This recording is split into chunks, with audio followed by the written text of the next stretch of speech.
And welcome back to the Open Mic Broadcast Network, the radio guy, Dr. Mike Prince. It is always an annual treat for us to have our next guest on the line to enlighten us, inform us, and make us better fans and acute students of the game. And I'm talking about none other than Brother Eddie Kelly, head official of football for the Southwestern Athletic Conference. How you doing, sir? And welcome back to the show. Doing fine, Mike. Thanks for having me back. Appreciate being here with you. No problem at all. And I was sitting back doing some backdating. If I'm not mistaken, you're going into year 5, or is this year 4, sir?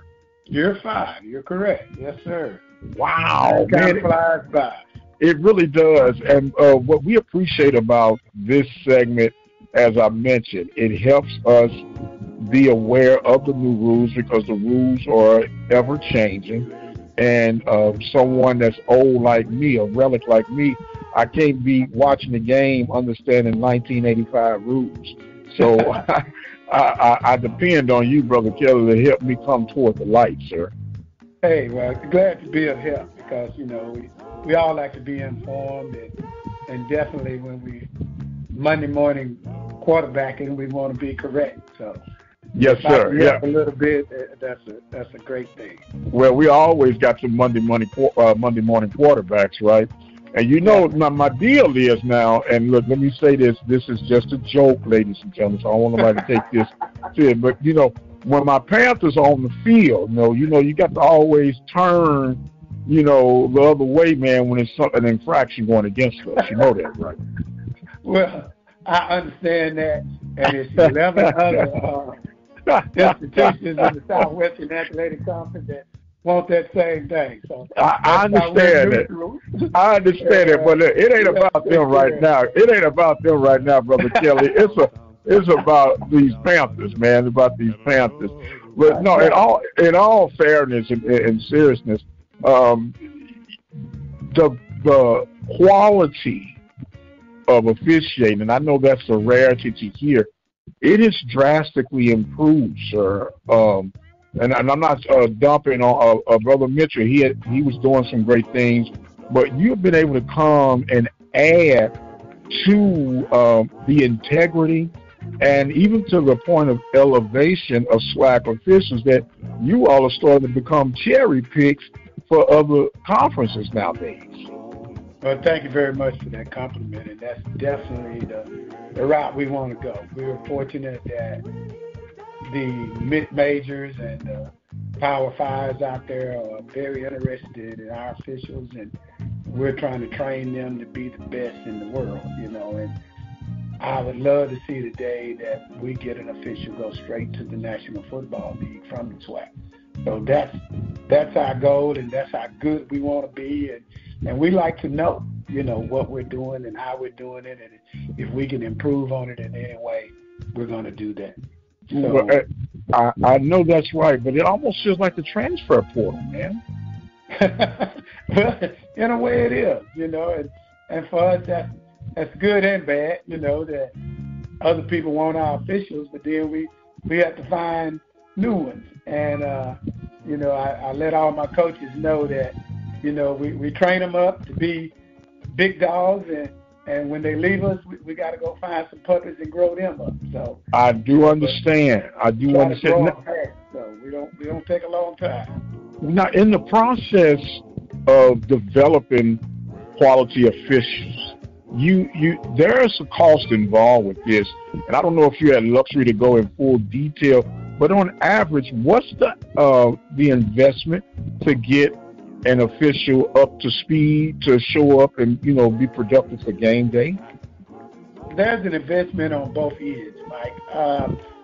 I traveled from January to the end of June to different camps and host camps and looking for quality officials. And a lot of times, according to what we lose, we'll pick guys or ladies that have been on the radar for a couple of years, and you want to see improvement, and you want to see that they can fit in with the SWAC family of officials and the SWAC family of fans and coaches. It takes a person that has that high quality quality of being able to tell when to throw and when not to throw, or when to talk and when not to talk.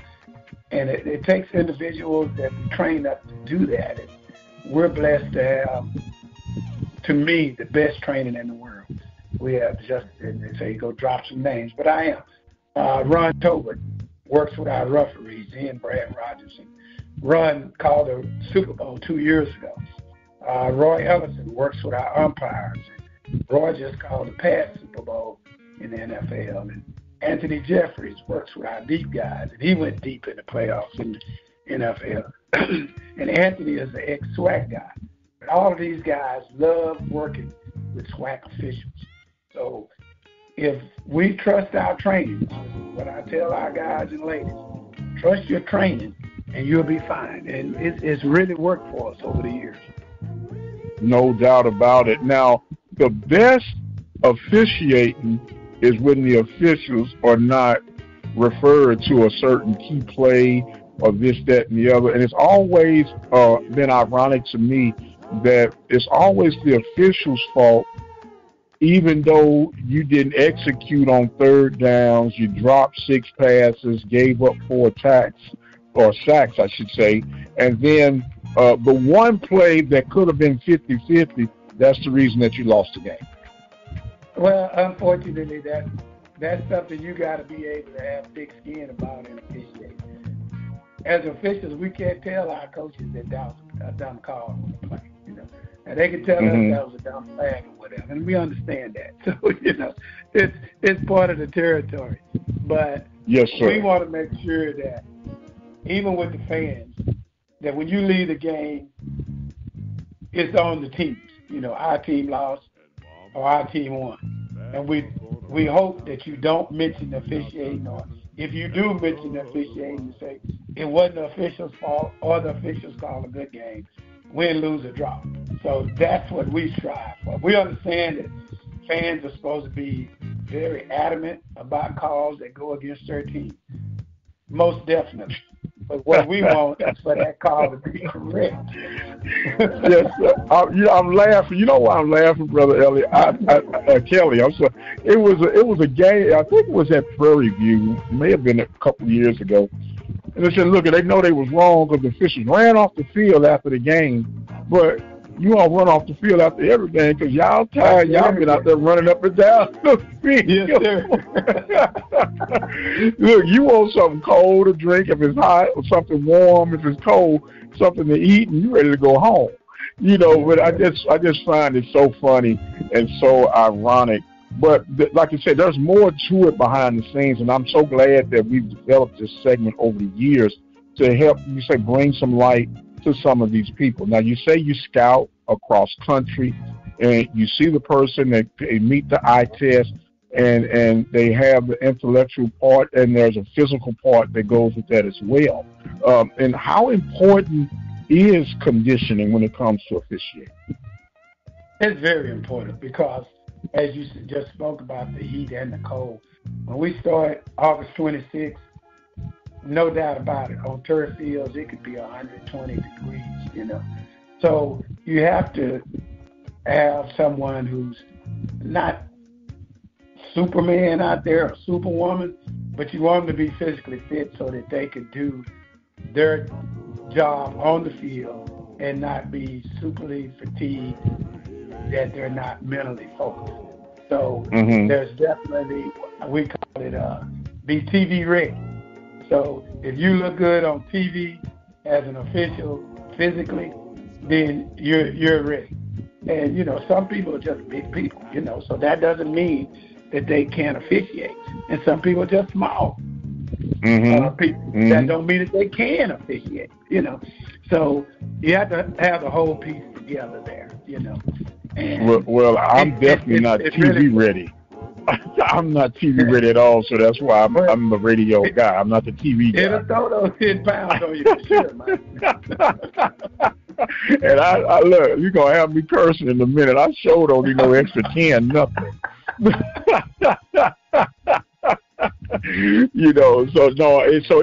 in all fairness, it is an extreme look because when you have these games, because we know of late, especially with the HBCU Go, with the ESPN, and with some possible new guys to the table with the next round of media rights deal, people know, yeah, they're looking at the schools, they're looking at the fans, but they're also looking at those officials.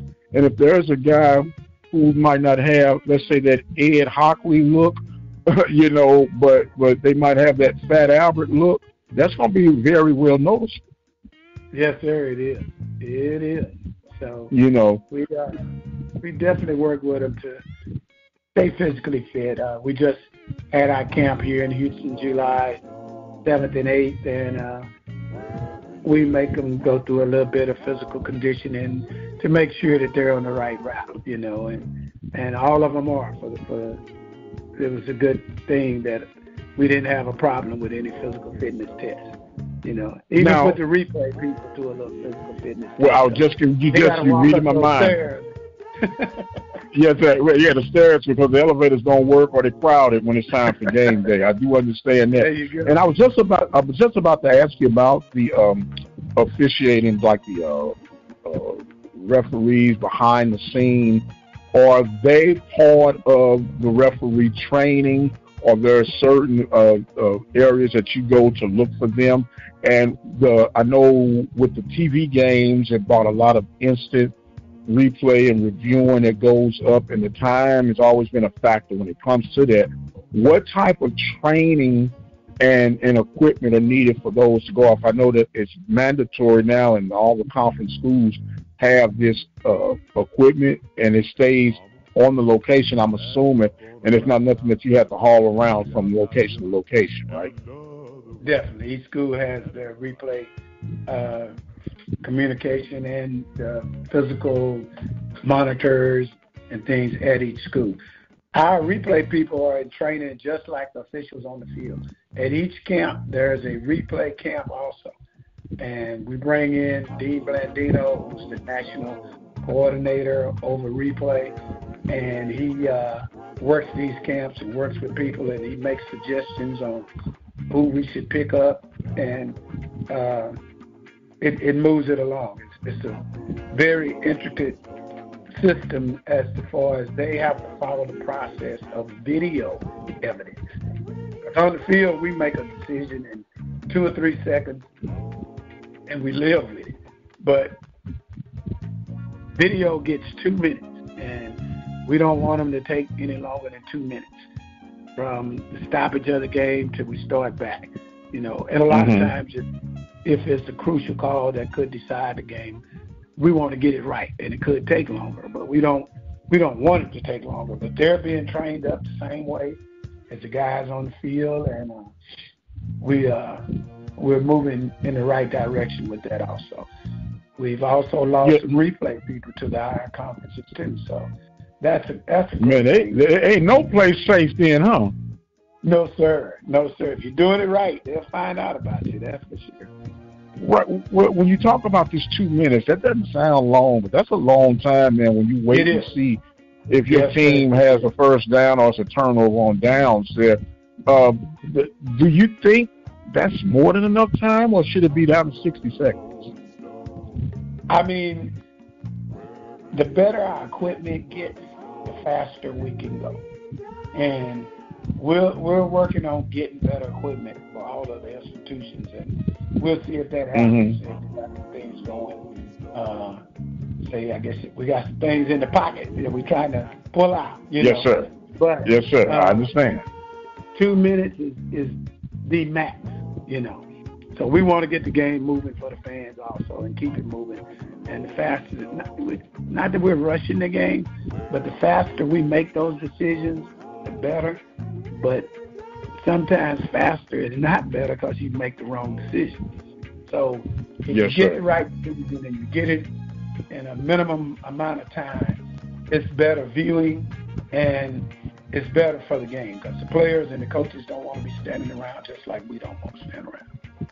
Yes, sir. Now, do you keep teams or do you rotate? I know there's a grading system. How do you match up your officials for said games, and are there special games that get special officiating? And do you even have coaches that sometimes request a certain crew?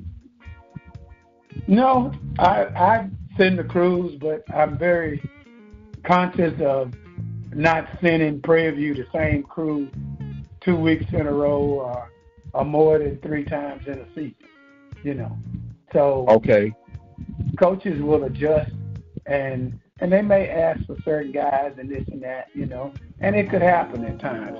But we run 7 different crews, and we, normally some weeks we may have 6 SWAC games. So, that's why we need an extra crew in case some of those guys are working up or something like that. So, and I do my best to move around the crews that you don't see them that many times in a year. Right. Now, this is going to sound elementary, but one thing I take pride on, just like there are seasoned listeners, there's always a novice listener that comes in. And what I would like for you to do is educate those who are unaware how many officials are on the field at one time, what's their key roles on the field, what they're looking for, and then how many officials, counting the replay people, are assigned to each game, both actual officiators and reserves. Well, thanks. On your normal crew, we run normally 7 officials, but probably about 40% of the time we'll run 8. And that 8th official is the center judge that's back with the referee. And when we have a referee and a center judge in the backfield, their primary goal is to protect the quarterback and to look for blocks on the front of the line, which are tackles. Okay? To the sidelines, we'll have a line judge and a head lineman, or it could be a female. And their jobs primarily is to make sure there's no offsides, no false starts, and then they will watch the back, the tackle, and the snap. In the middle, we'll have an umpire, and he will watch the center, 2 guards, and the snap. And then back behind the line judge and head lineman, we have on the line judge side the field judge, and he watches the person that's spread out the furthest to his side. The side judge is with the headline, and he does the same thing on his side. Then back in the back, we have the back judge who looks for those deep passes down the middle and tight ends blocking. So I know that's pretty quick, and they do a lot more than that, but that's their primary job. In replay, we have what we call the replay official, who's in front of one monitor, and if there's a play that goes on, the communicator who works with him will keep his eye or her eye on the field and be the eyes and ears for that replay official. So if he needs to stop the game, they've got to let that replay person know what's going on in case he needs to stop the game before the next play. Okay. Also on the field, for TV games, or either most games, I think about 89%, maybe 90% of our games are on some type of TV. We have a red hat that lets us know when the timeouts are out. We have a green vest that has the information from replay and to give the headset to the referee when he comes over. We have 3 people that run the clock, or 2 people, one that runs the 25, 40-second clock, and the other one's game clock. And that's about it for game day officials. Then we'll have somebody take care of course, the chains and things like that. So it's a pretty decent operation on game day with quite a few people. Decent? Sound like a tribe, man. It's just one decent. It's a lot of people. But, people only see 4 or 5 officials in their eyesight. And that's why I wanted, to explain. I get excited each year we get to talk about this because it goes deeper than what we see on the surface, and then all of it has to be one fluid piece of poetry from start to finish, man. And that's why we can't say thank you enough for the elevation of the quality of the calls on the field, even if they go against my Panthers. Well, I appreciate that. And don't let me forget that we want to go over these new rules. Oh no, that was coming up. That's coming up now, because everybody going to play some integral parts. Yeah, we got the big one coming up this year, and it's going to take officials a little time to get accustomed to this. Also, is that on first downs we will not stop the clock, and we've been doing that since, Lord knows, in my almost 40 years of officiating, we've always done that. So it's going to take a little getting used to. But if you notice in the NFL, they do not stop the clock on first downs. So we're going to join in with them a little bit on this, except at the end of 2 minutes of the second quarter and the fourth quarter, we'll go back to that rule to slow the game. Not really to slow the game down, but to give our teams the opportunity to get the best yardage or score that they can. So basically, as we go through the game, the team gets a big run. It's the first down. The clock will continue to run.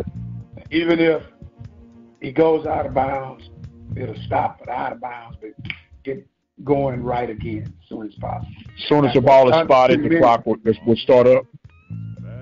Yes, if he goes out of bounds. Now, if he doesn't go out of bounds, it's not going to stop at all. So okay. That's going to be one of the big differences of that. And that's huge. That's enough. Yeah, it should help the game move along. And basically, the reasoning behind this is to not have the student athletes play as many plays in a game. We average over 186 plays per game, and we're thinking that this could cut it down to about 170, 175. So, over the course of the season, that kind of adds up for the student athletes. Kind of like the theory, the more you're out there, the more you're subject to injury. Definitely. We're always looking for the student athletes. The next one is, we've all seen that if your Panthers are going for that winning field goal, that the other team calls all the timeouts they have left. They have 3, they'll call them off. They have 2, they'll call them off. Well, this year, you can't call but 1. So, if you're going to ice the kicker, you can only ice him 1 time if you got a field a timeout in there. So now we're going to get down to the nitty-gritty a little quicker on those situations. So it also goes to the fact that, say, a team calls a timeout, change personnel, and then all of a sudden he sees that he don't like that one, he can't call that second timeout to fix that. Now, the other team, if they call a timeout, that's okay. But if both teams are calling a timeout, no one can call a timeout until we run a play. So if I'm understanding, no more back-to-back timeouts, period. Not just at icing the kicker, but like if the defense see that there's a mismatch, they just got to deal with it. Huh? They got to deal with it. Yes, sir. Wow. So those are the big huge ones. And everybody say that's enough, but it is enough. Yeah, it is enough, man. Look, the clock don't keep running, which I'm not fighting that one. But if sometimes you might overthink or over calculate something, and then I got the wrong personnel in. Call timeout, call and adjust. Woo, man, that can actually run up some more scores, man. Yeah, it could. Okay. It could possibly. So that means that the coaches got to be on their P's and Q's also with that situation. Yes, sir. And the other few where we don't want drones flying over the stadium. Now, they can be outside of the stadium, but not over the stadium during play. And at halftime, we're going to make a few changes because our kickers always come out earlier. And by rule now, they either have to kick it on their sidelines into the net until there's 3 minutes left and the field is clear. Then they can go out on the field.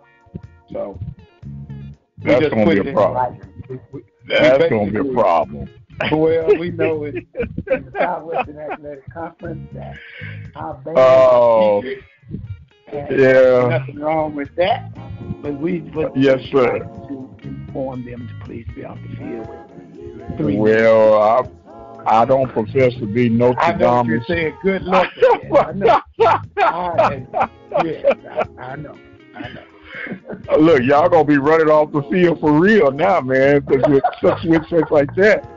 Oh my goodness! So was that part of? I know it's all about safety and everything, but is that part of a sportsmanship type deal to get these guys acclimated, or so? What if? I'm just saying hypothetically, the 3 minutes have come and the band is still performing. The kicker, is being special. He's in a special mood because kickers and quarterbacks are special anyway. And he wants to start kicking, and he gets out there and got his teeth. Yeah, he's gonna have to kick it to the net. We're not gonna be band police. He's just going to stay on the sideline and do his kicking. Okay, well, how would you enforce that then? Or can you enforce it?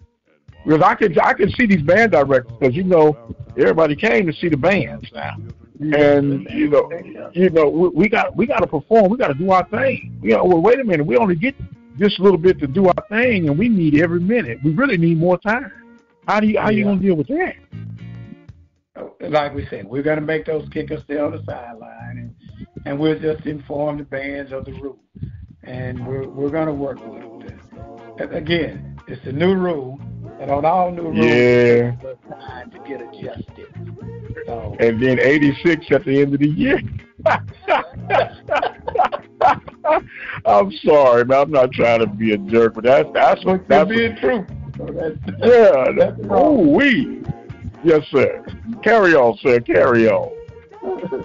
And basically, that's it. The other rules really deals with Division 2 and Division 3, where they're going to let the referee go over to the sideline and check on targeting plays, or a coach can challenge in divisions, and he'll go over and make that decision for him. But we already have this in replay, so that doesn't apply. Right. Now, I do have 2 follow-up questions, and I know on the NFL level they have revisited what is and what's not technically roughing the passer.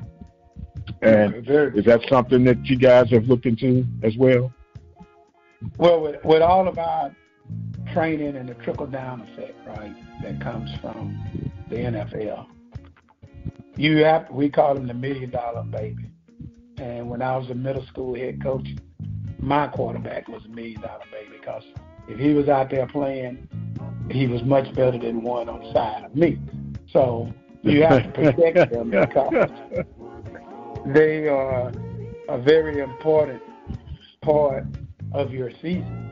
A quarterback goes down for the season, that could be a season crusher, Right. So basically, the rules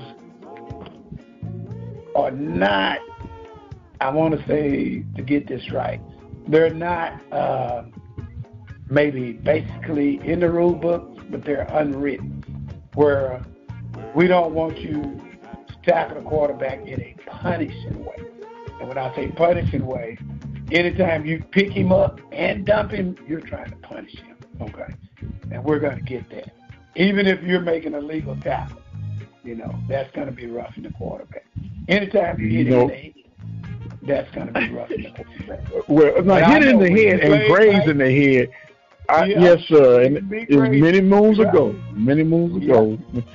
But I'm understanding that. Yeah. As long as you hit him, I don't care where you hit him, you'll be fine. But now it's again, it's a safety thing, because basically he's what we call a defenseless player. You know what I call it, sir?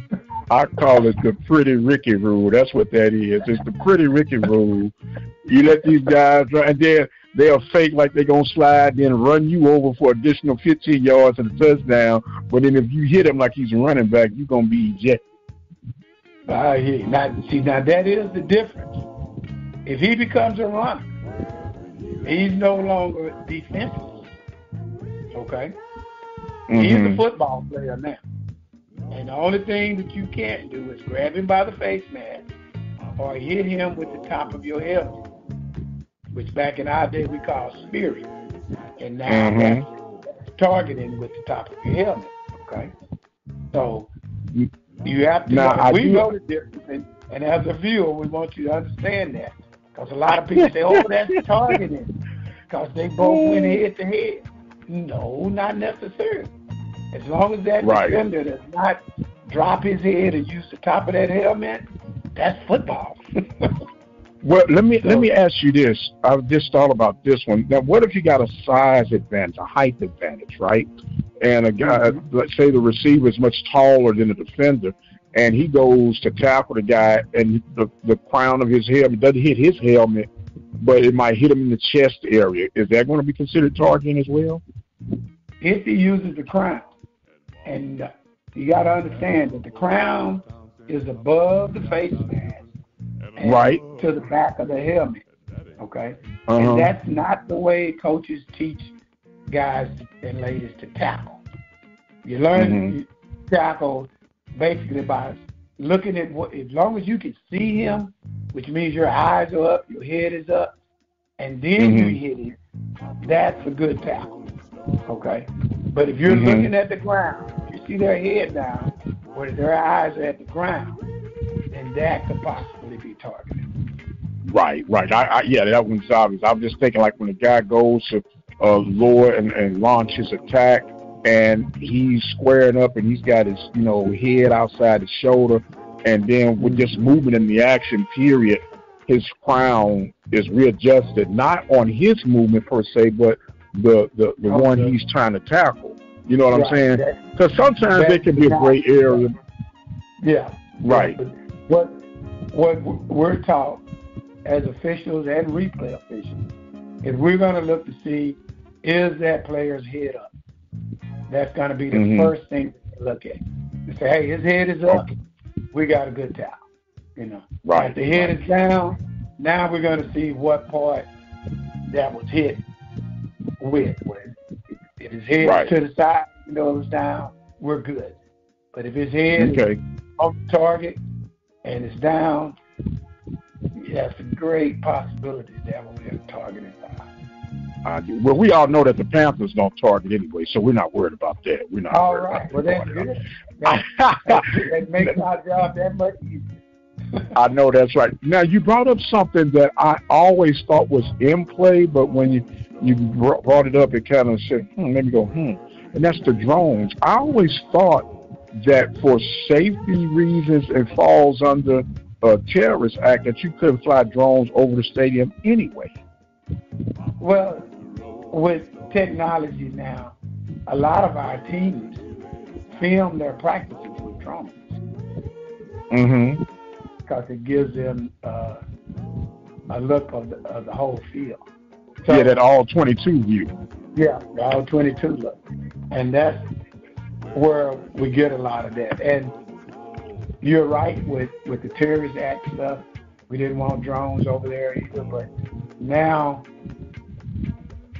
I guess the rules are a little more lax where they can be at the stadium but not over the stadium, not over the playing surface. Oh, okay. See, man, that's why we have you come on. I'm enlightened every year, and I'm not exaggerating when I say that. Well, look, this was pretty detailed information you shared with us today, and I'm always looking forward to it, to a productive year, not only for the squads, but for you and your staff, that everyone stays safe, everyone stays healthy, and everybody knows that you do not call spearing against the Panthers. You don't call holds within the last part of the second quarter and the fourth quarter against the Panthers, and you just let them fly, right? I'll tell you what. I would love for that to go that way. I would love for us to go in the game and never throw our flag. That means we didn't have to throw out one flag, huh? Well, you know you can fix that too. Just leave the flags in the locker room.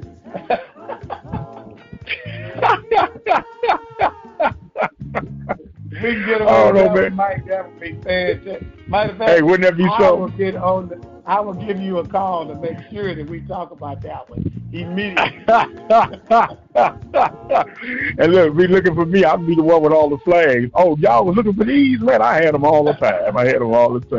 Well, look, Kelly, man, I get a joy out of speaking with you, man. You've been so solid and good to us since your arrival in the conference. And I want to give you some closing thoughts and comments at the time, sir, and the floor is completely yours. Well, thank you. And again, viewers watching on TV and at the game, we want you to be as informed as possible and understand that we're definitely a part of the game. And those of you that think you can do better, hey, officiating is a job that's needed around really the whole United States. In not only football, but basketball and baseball and all of those. And we would love to have you. And we will train you. And you get some extra dollars in your pocket to do it. So, to put that plug out there also for officiating across the land. But we know we do a tough job and we work hard at trying to get it right, And if we can get it right at the end, we're okay.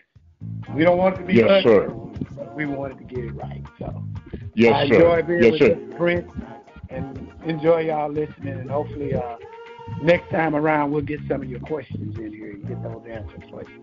Well, yes, sir. And you do a camp yourself annually too, right? Where you do some training and recruiting.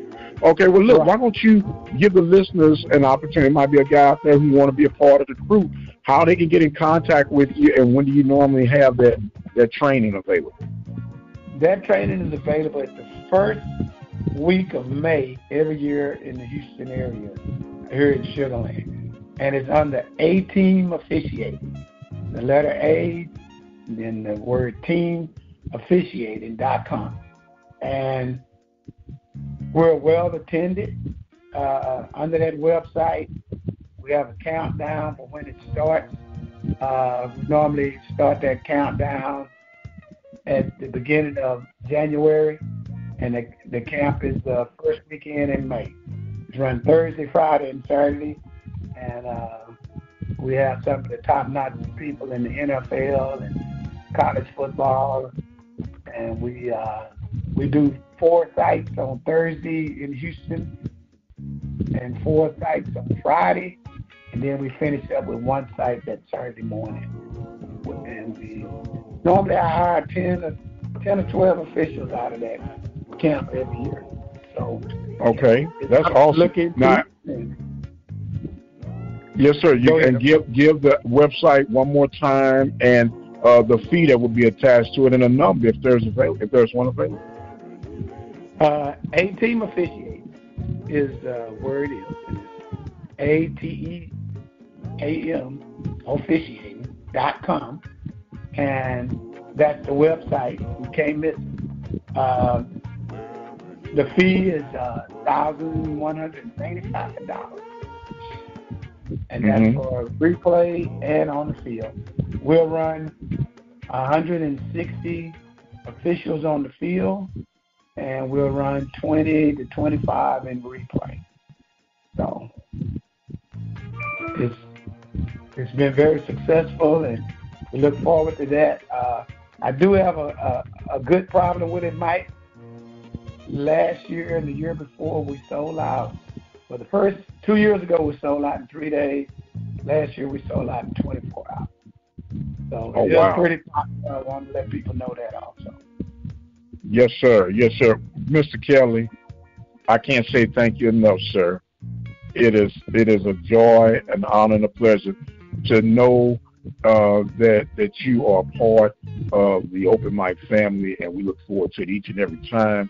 He is Eddie Kelly of the SWAC head officials for football throughout the conference. And look, they're picking them off like cherry blossoms, y'all. So come on in and feel the voice. As easy come, they're going to come right back and fill it up. But when you're dealing with Mr. Kelly, you're dealing with the best. We want to thank him for being a part of our Officiating 101 for this year edition on the open mic. Of course, I am the radio guy, Dr. Mike Prince. You can follow me. Man, this thing used to be Twitter, but now they call it X. Okay, so Twitter, X Twitter at the Mike Prince Show. The YouTube channel, of course, you can subscribe to is the Open Mic Broadcast Network. And visit the website with our 24-hour stream at obnradio.com. Until next time, you guys be blessed, and we'll see you on the other side.